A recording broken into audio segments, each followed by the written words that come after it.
acaba de ser designado consejero presidencial ad honorem. Ingeniero San Román, ¿cómo está? Muy buenos días. Muy buenos días, Juan Carlos, y muchas gracias por la invitación a compartir con ustedes optimismo y esperanza por nuestro país. No antes te quiero agradecer ese honor que me hace Pedro Pablo, en una actitud de lealtad, porque hemos trabajado juntos ya cerca de 8 años, y que me pidió que lo apoye. Cuando lo felicité por la elección, indudablemente me dijo, oye, te queda mucho trabajo. No, nos queda mucho trabajo, y eso lo ha hecho realidad con una resolución suprema. Yo me siento muy honrado como peruano de poder contribuir con Pedro Pablo a favor del desarrollo de nuestra querida patria. Ahora, en algún momento se especuló o se soltaron los rumores de que usted pudo haber sido también premier. ¿Eso se llegó a conversar en algún momento? Sí, habíamos hablado varias veces. Primero yo le dije, no quiero participar en ningún cargo electivo, o sea, para ser elegido ni en la plancha presidencial ni como congresista. ¿Por qué? Sin embargo, ¿Por qué siendo usted un candidato pertinaz, digamos? Sí. No, era una decisión. Habrás visto también que he declinado participar como candidato a la región del Cusco. Sí. Porque fui 2 veces a postular para querer refundar el país, nuestro país, empezando en el Cusco, pero el pueblo me dijo en ese momento también que no, entonces decidí no participaría en procesos eleccionarios. Entonces tenía que ser consecuente con ese compromiso. Claro. Y también en el Ejecutivo le dije, no quiero estar anclado en un puesto porque me va a tomar todo mi tiempo, pero yo quiero apoyarte en todos los proyectos que hagan falta y donde yo pueda ayudar. Entonces ahí está el sector educación, la educación tecnológica es fundamental. Vamos a construir los centros tecnológicos en las diferentes regiones con internado. Fíjate esa modalidad. ¿Para qué?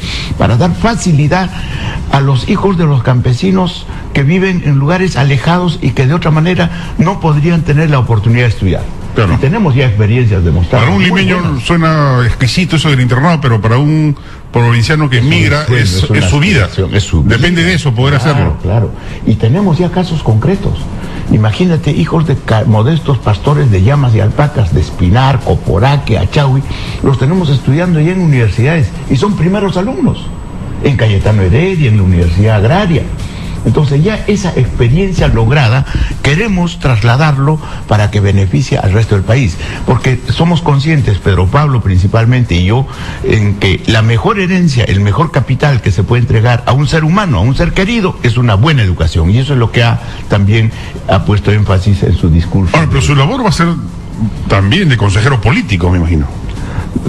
En la parte política, si es que puedo opinar, me va a gustar participar indudablemente en esa relación que tiene que ver con los otros grupos políticos, especialmente con el grupo mayoritario en el Congreso, Fujimori. Tengo mucha amistad con muchas personas que están todavía ahí, y la presidenta del Congreso particularmente, casi hemos sido fundadores de Cambio 90. Claro.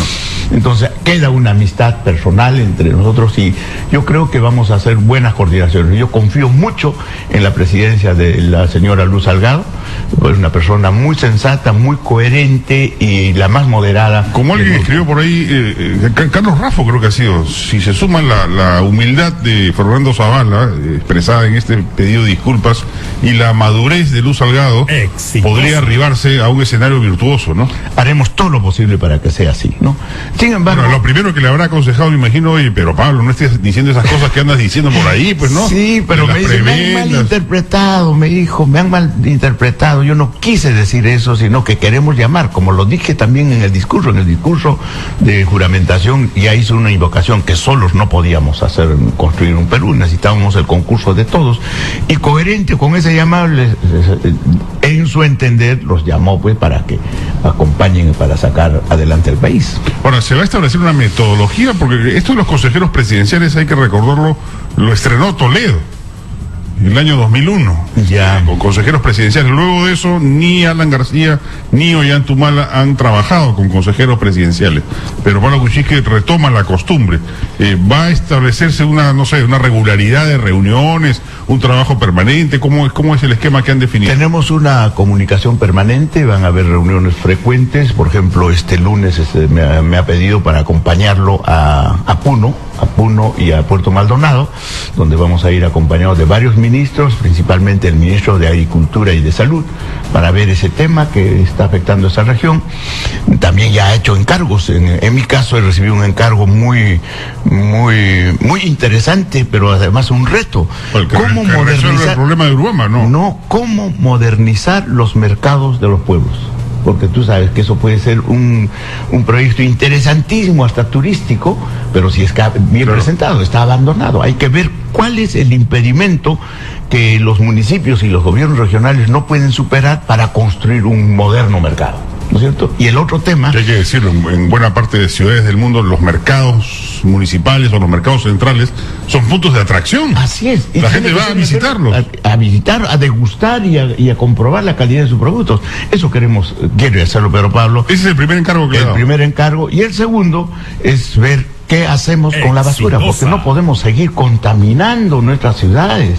Has visto que no hay rellenos sanitarios adecuadamente establecidos donde se pueda diferenciar los desechos hospitalarios con los desechos de los hogares.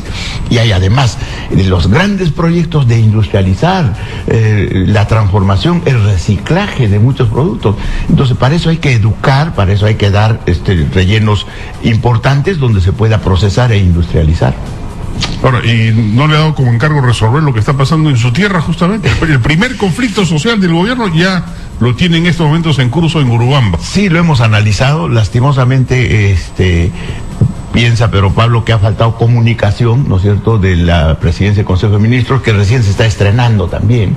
O sea, los pueblos necesitan que se los escuche. Y fíjate, las principales recomendaciones que hace Pedro Pablo es que sean humildes a los ministros. Y que escuchen a los pueblos, y que visiten los pueblos, como él lo ha hecho. Entonces, yo creo que son recomendaciones muy acertadas, y de escuchar se produce una conversación y un acuerdo y un entendimiento que debe aliviarnos los problemas.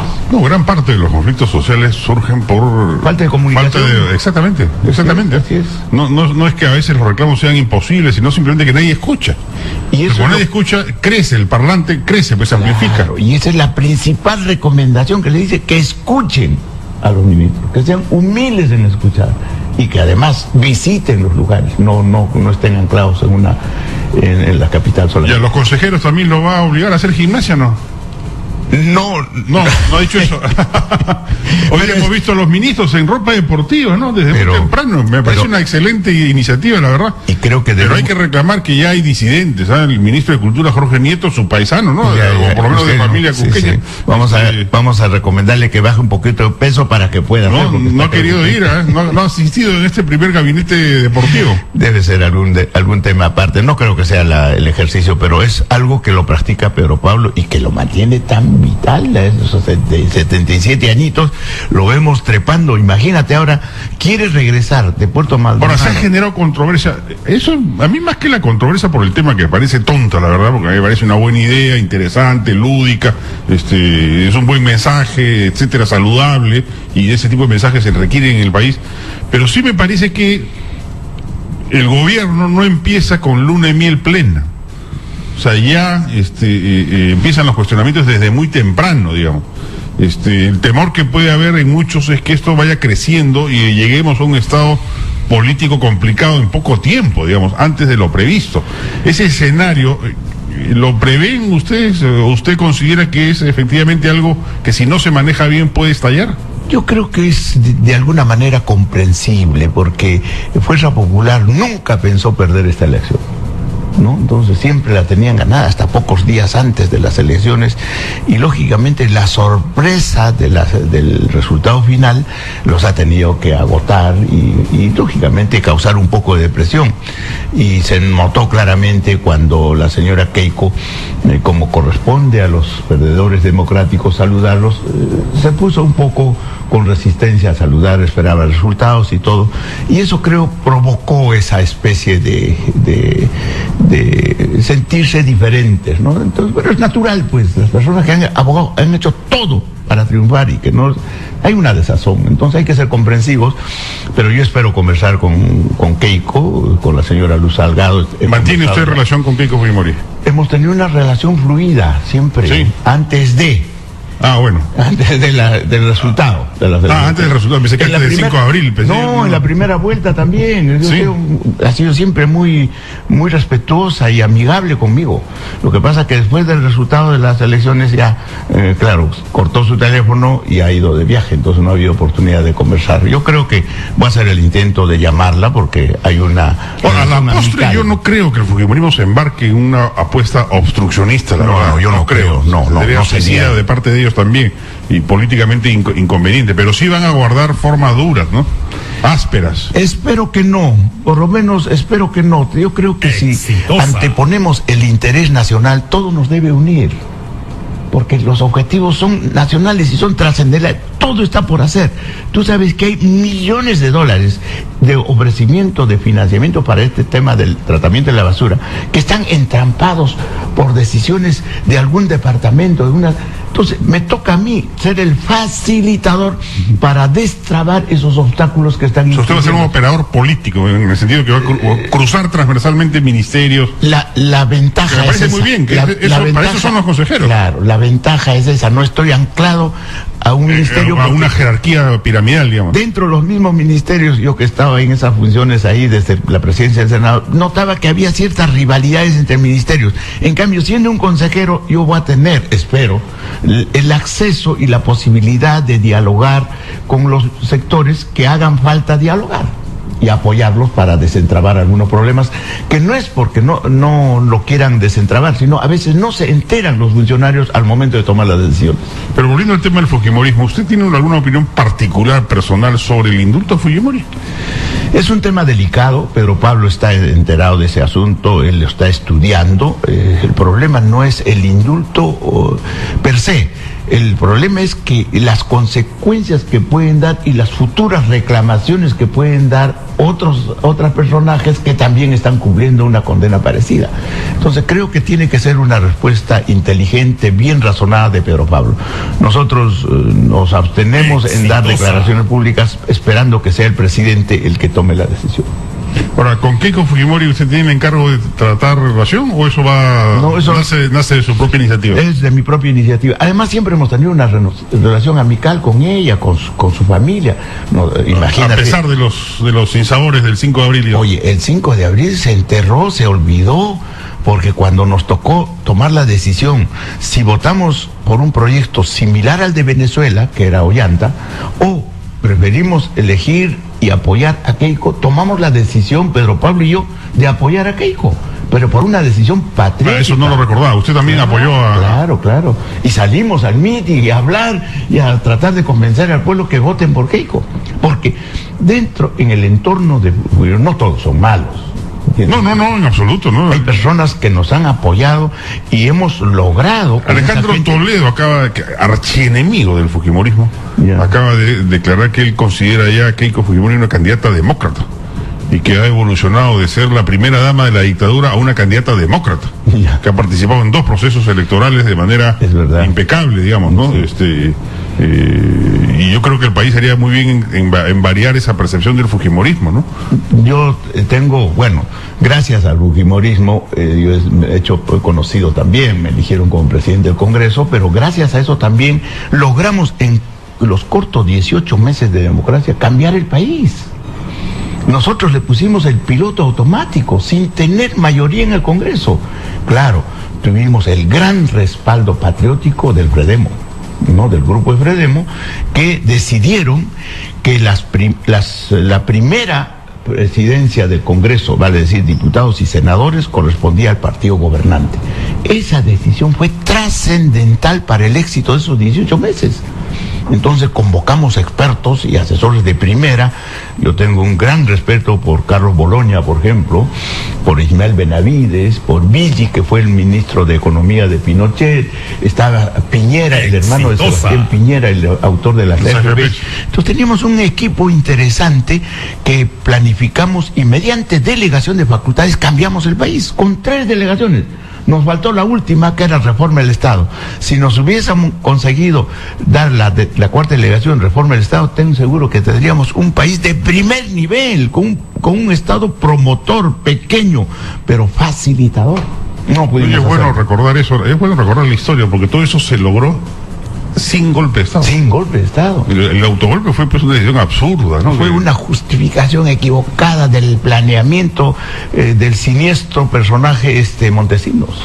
Ahora, yo imagino que el fujimorismo también habrá aprendido esa lección, ¿no? Claro. Ahora desde la oposición, pero también consciente de que no puede llevar a situaciones de entrampamiento entre ejecutivo y legislativo, ¿no? No, yo creo que hay todas las posibilidades de que con la comprensión del fujimorismo, de la mayoría del fujimorismo, hay algunos personajes que se han convertido en voceros del fujimorismo sin ser fujimoristas, o sea, los últimos que han, y ahora son voceros. Yo creo que ellos no interpretan la verdadera expresión del gran porcentaje de los fujimoristas que quieren un país desarrollado, un país sin corrupción, un país que tengan oportunidades los peruanos de desarrollarse. ¿Usted sí entiende a Keiko Fujimori como una opción distinta a la de Alberto Fujimori? Keiko es mucho más demócrata, hemos hablado muchas veces con ella, evidentemente sanciona el 5 de abril, pero extemporáneamente, ¿no? Porque compartieron el gobierno también por varios años, ¿no es cierto? Claro. Entonces, claro, aunque el 92 sí Keiko no tenía ni siquiera edad política, digamos, ¿no? Tenía 15 años, creo. Menos, inclusive creo. Ya... Sí. Ahora, pero hay sectores fujimoristas. Héctor Becerril dice que eso de desalbertizar el partido jamás se ha planteado, digamos. Bueno, son temas que lo están tocando ellos, pero yo creo que el Perú necesita el concurso de todos, no solamente de fujimoristas o no fujimoristas, de todos tenemos que apoyar cuando se trata del gran proyecto nacional que todo nos debe unir. Ahora, el gabinete es un gabinete, no sé si el término le guste a usted, pero es un gabinete de derechas. Yo feliz con que lo sea, dicho sea de paso, a mí no me escandaliza el término, al contrario, me gratifica. Pero eso va a generar turbulencia inmediata o pronta con el Frente Amplio.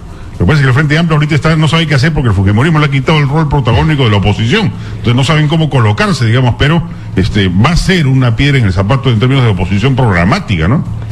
Sí, yo creo que tenemos que advertir ese detalle. Además, mi paisana, Mendoza. Y en Urubamba, el alcalde es de Tierra y Libertad. Sí, por eso no es casual que justamente la primera paralización sea ahí. Por eso, para evitar futuras paralizaciones necesitamos mejorar el diálogo y mejorar la comunicación. Entonces tenemos que pedirle a ese equipo de prevención de conflictos que sea mucho más comunicativo y que tengamos que tener más cercanía. Yo me prestaré también para apoyarlos en lo que sea necesario. Ahora, la posibilidad de que la izquierda integre el gabinete también se llegó a plantear en algún momento y al final Kuczynski optó por el gabinete actual, digamos. A mí me parece más consistente el gabinete que ha elegido finalmente, porque aún en carteras donde tradicionalmente había personajes vinculados a la izquierda como Justicia o Inclusión Social, ha colocado a una tecnócrata y a una política como Marisol Prestello claramente identificados con la derecha. O sea, a mí me parece bien, me parece consistente, digamos, pero hay que tener en claro que eso va a generar turbulencias con la izquierda y que ésta se va a querer apoyar en gobiernos locales y regionales. A usted, que es un regionalista, digamos, ¿no le ha encargado el tema de los gobiernos regionales y municipales? ¿Quién lo va a manejar a nivel gubernativo?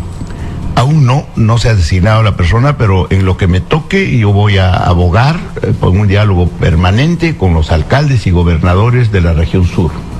Primero por el idioma, primero porque también soy de la zona y si puedo yo facilitar la ejecución de obras, tenemos obras tan importantes paralizadas, ¿no es cierto? El gasoducto, por ejemplo, está paralizado, entonces hay que ver cómo desentrampamos ese problema. El aeropuerto de Chincheros, que ya se está venciendo los obstáculos, pero tiene que arrancarse. El hospital regional, que está parado también. Entonces no podemos mirar el retrovisor y ajusticiar a lo que hicieron. Tenemos que ver para adelante qué es lo que necesita y lo otro que se encargue el Poder Judicial si es que hay algunas irregularidades. No, además políticamente le conviene a Perú Chico tener un contrapeso político a la mayoría parlamentaria fujimorista, ¿no? Y eso solamente lo va a tener a nivel de gobiernos locales y regionales. Ya la aproximación. Con lo cual, adicionalmente, le quita otro escenario político favorable a la izquierda, ¿no? Yo no quisiera hablar en esos temas de enfrentamientos y de contrapunteo de poderes. Yo quisiera más... Pero los va a haber, ¿no? Espero que no, porque si nosotros priorizamos las grandes obras y que demandan, que son pequeñas obras finalmente, dicen una mejor educación. hay que mejorar. Pues si tenemos institutos tecnológicos sin laboratorios, sin talleres, tenemos que darles eso. Universidades sin laboratorios y sin talleres, hay que abocarse a eso para que les den una buena formación. Porque Pedro Pablo y yo somos conscientes de que la mejor herencia que podemos entregar a un niño es una buena educación, y en eso tenemos que abogar. Muy bien, ingeniero San Román, un placer como siempre conversar con usted. Muchísimas gracias. Máximo San Román, ex vicepresidente, candidato a la vicepresidencia también, eso hay que recordar, una fórmula de, no era peruana, Alianza por el Gran Cambio, que fue el movimiento que llevó a Pedro Pablo Kuczynski en 2011, y actual consejero presidencial ad honorem nos ha acompañado. Muchísimas gracias. Y antes ha sido también candidato a la presidencia de la República, con un solo objetivo, de hacerle perder la mayoría en el Congreso a Montesinos. Y eso fue el inicio del fin, del 2000. Por UPP he sido candidato a la presidencia de la República. O sea, siempre para servir a nuestra patria. Muchas gracias. Muchas gracias a usted. Vamos a una pausa, amigos, y regresamos.